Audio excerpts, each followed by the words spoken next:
दोस्तों आप सभी का स्वागत है हमारे YouTube चैनल में। और एक बार दोस्तों आज हम बात करने वाले हैं हिस्ट्री के ऑब्जेक्टिव प्रश्न, यानी कि हिस्ट्री के जितने भी ऑब्जेक्टिव प्रश्न एक इंपॉर्टेंट हैं उन सभी प्रश्नों को आज हम एक ही वीडियो में देखने वाले हैं, जिसमें कुल 30 प्रश्न हैं और 30 के 30 प्रश्न काफ़ी इंपॉर्टेंट है। तो वीडियो में अंत तक बने रहिएगा और अगर आपको वीडियो अच्छे लगे तो वीडियो को ज़रूर लाइक कर दीजिएगा, अगर अच्छा नहीं लगे तो डिसलाइक कर दीजिएगा, लेकिन वीडियो को अंत तक देख के ज़रूर जाइए ताकि आपको समझ में आए, है ना, और आपका एग्ज़ाम अच्छा हो, क्योंकि इसमें बहुत से इंपॉर्टेंट प्रश्न है और 30 के 30 प्रश्न काफ़ी महत्वपूर्ण है, तो वीडियो तो देखना बनता है।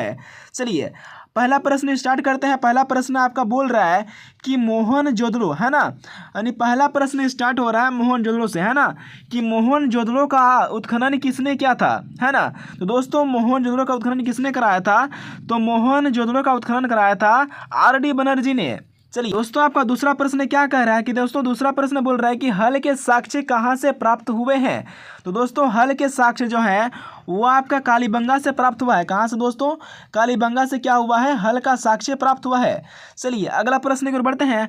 अगला प्रश्न बोल रहा है कि महाजन पद में कितने थे, है ना, यानी कि मौर्य काल में जो है ना महाजन पद की संख्या कितनी थी, है ना। तो मौर्य काल में जो है ना महाजन पदों की संख्या थी 16 महाजन पद, यानी कि उस समय मौर्य काल में महाजन पद के नाम पर ही राज्य के अनुसार महाजन पदों को बांटा गया था, है ना, यानी कि महाजन पद एक राज्य के प्रकार से इसको देखा जाता था इस समय। ठीक है, चलिए अगला प्रश्न है कि सांची स्थित है। सांची अब कहाँ स्थित है, किसके निकट स्थित है सांची दोस्तों? तो सांची आपका स्थित है भोपाल के निकट में, यानी कि ये जो है ना आपका यहाँ पे सांची जो है कहाँ स्थित है? आपका भोपाल के निकट में क्या है? सांची स्थित है ना। चलिए अगला प्रश्न की ओर बढ़ते हैं। अगला प्रश्न है कि धम्म की भाषा क्या थी? दोस्तों धम्म की भाषा क्या हो जाएगी? तो धम्म की भाषा हो जाएगी पाली भाषा।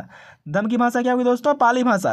अगला प्रश्न क्या है दोस्तों? अगला प्रश्न है कि तक्षशिला विश्वविद्यालय, है ना, कि तक्षशिला विश्वविद्यालय कहाँ स्थित था? तो दोस्तों तक्षशिला विश्वविद्यालय पाकिस्तान में स्थित था। कहाँ दोस्तों? पाकिस्तान में स्थित था, है ना। चलिए अगला प्रश्न की ओर बढ़ते हैं।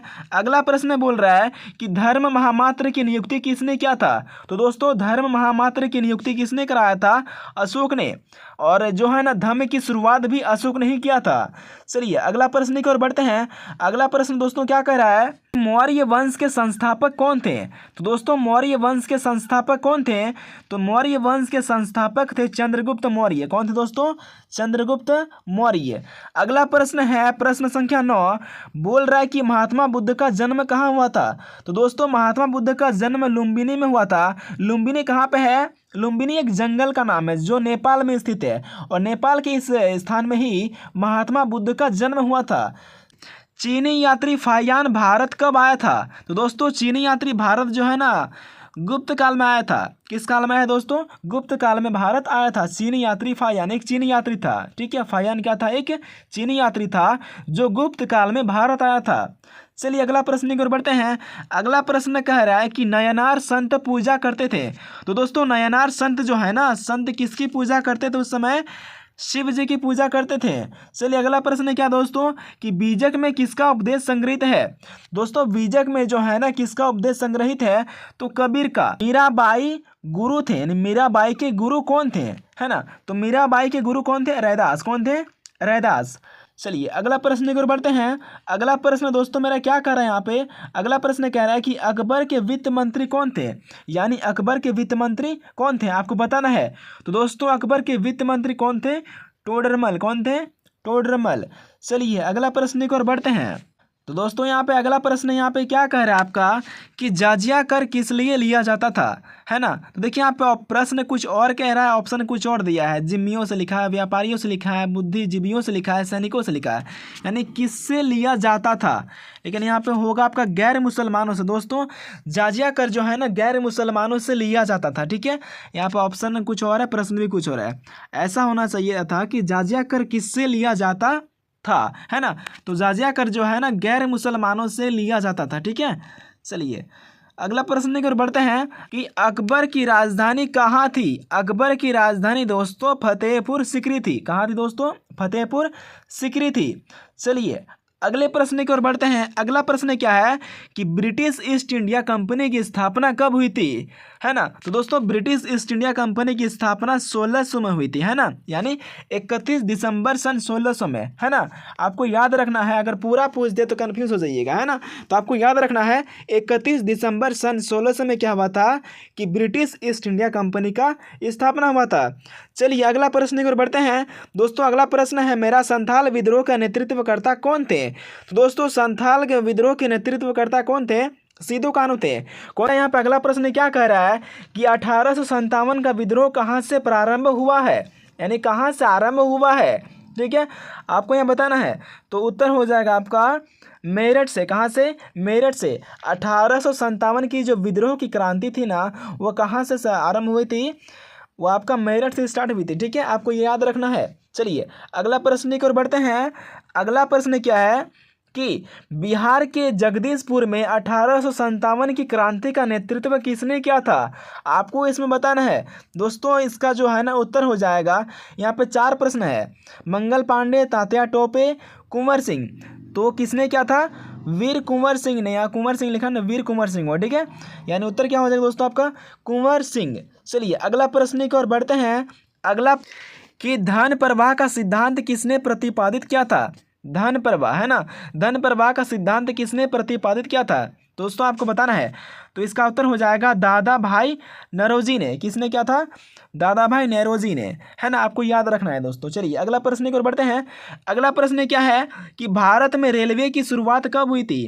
तो दोस्तों भारत में रेलवे की शुरुआत कब हुई थी, तो आपको याद रखना है 1853 में। कब दोस्तों, 1853 में भारत में रेलवे की शुरुआत हुई थी, यानी कि 16 अप्रैल 1853 को भारत में रेलवे की शुरुआत हुई थी, यानी पहली बार रेलगाड़ी चला था भारत में। कि रोलेट एक्ट, है ना, रोलेट एक्ट कानून किस वर्ष पारित हुआ था। तो दोस्तों आपको याद रखना है कि रोलेट एक्ट कानून जो है ना 1919 में क्या हुआ था, पारित हुआ था। चलिए अगला प्रश्न की ओर बढ़ते हैं। अगला प्रश्न दोस्तों क्या है मेरा कि महात्मा गांधी के राजनीतिक गुरु कौन थे। दोस्तों महात्मा गांधी के राजनीतिक गुरु जो थे गोपाल कृष्ण गोखले थे, जो राजनीतिक के सारे ज्ञान जो है ना यही दिया करते थे महात्मा गांधी जी को। 25 नंबर प्रश्न क्या कह रहा है दोस्तों कि महात्मा गांधी ने असहयोग आंदोलन वापस लिया था। कब लिया था वापस, तो 16 अप्रैल 1922 को, 16 अप्रैल 1922 को। लेकिन यहाँ पे 16 अप्रैल नहीं दिया गया है, तो आपको याद रखना है 16 अप्रैल 1922 को। चलिए स्वराज पार्टी के संस्थापक कौन थे, यानी स्वराज पार्टी के संस्थापक कौन थे, आपको याद रखना है। स्वराज पार्टी के संस्थापक यानी यहाँ पे 2 लोग थे, आपको याद रखना है। देखिए 2 लोगों का नाम क्या है, एक है मोतीलाल नेहरू और दूसरा क्या है CR दास, है ना, ये दोनों ही आपको याद रखना है। एक क्या दोस्तों, एक रखना है आपको मोतीलाल नेहरू और एक याद रखना है CR दास, यानी इसका उत्तर हो जाएगा B और C दोनों। चलिए अगला प्रश्न की ओर बढ़ते हैं। अगला प्रश्न दोस्तों क्या है मेरा, अगला प्रश्न क्या कह रहा है, अगला प्रश्न बोल रहा है कि भारत छोड़ो आंदोलन कब आरंभ हुआ है ना। तो भारत छोड़ो आंदोलन कब आरंभ हुआ है, 1942 को। कब दोस्तों, 1942 को भारत छोड़ो आंदोलन आरंभ हुआ है, जो कि अंग्रेजों को भगाने का आंदोलन था, ठीक है दोस्तों। चलिए अगला प्रश्न की ओर बढ़ते हैं। अगला प्रश्न क्या है दोस्तों कि भारत की संविधान का पिता किसे कहा जाता है। आप सभी जानते हैं कि भारत का संविधान का पिता किसे कहते हैं, तो BR अम्बेडकर, है ना, डॉक्टर भीमराव अम्बेडकर जी को क्या कहते हैं, भारत के संविधान का पिता कहते हैं। कि महात्मा गांधी जी का जन्म कब हुआ था, है ना, तो महात्मा गांधी जी का जन्म कब हुआ था, 1869 को, यानी कि 2 अक्टूबर 1869 को गुजरात के पोरबंदर गांव में हुआ था, है ना। महात्मा गांधी जी की माँ का नाम जो है ना पुतलीबाई थी और उनके पिता का नाम था करमचंद गांधी, ये भी आपको याद रखना है। उनका जन्म जो है ना गुजरात के पोरबंदर नामक गांव में हुआ था 2 अक्टूबर 1869 को। ये जो है ना 1869 दिया गया है, आपको याद रखना है 2 अक्टूबर 1869, है ना। चलिए अगला प्रश्न की ओर बढ़ते हैं। अगला प्रश्न क्या है, जो कि आपका लास्ट प्रश्न है ना, भारतीय संविधान किस तिथि को और किस वर्ष लागू हुआ था। आपको याद रखना है दोस्तों कि भारतीय संविधान जो है ना 26 जनवरी 1950 को भारत में पूर्ण तरह से लागू हो गया था। जिसका जो है ना आरंभ यानी भारतीय संविधान को बनाने का जब पहला बैठक किया गया था वो आपका 9 दिसंबर 1946 को किया गया था, जिसे बनने में 2 वर्ष 11 महीना 18 दिन लगा था। ये भी आपको याद रखना है। दोस्तों अगर आपको ये सभी प्रश्न अच्छा लगा, सभी प्रश्न अगर आपको समझ में आ गया तो दोस्तों इस वीडियो को लाइक ज़रूर कर दीजिएगा, और अगर आप आगे और भी इस तरह की वीडियोस को देखना चाहते हैं तो हमारे चैनल को सब्सक्राइब कर दीजिए, ताकि जब भी मैं इस तरह की वीडियोस को अपलोड करूं तो आपके फ़ोन तक वीडियो सबसे पहले पहुंचे। तो चलिए दोस्तों मिलते हैं नेक्स्ट वीडियो के साथ, तब तक के लिए धन्यवाद, और आप सभी को हमारी ओर से जय हिंद एंड वंदे मातरम।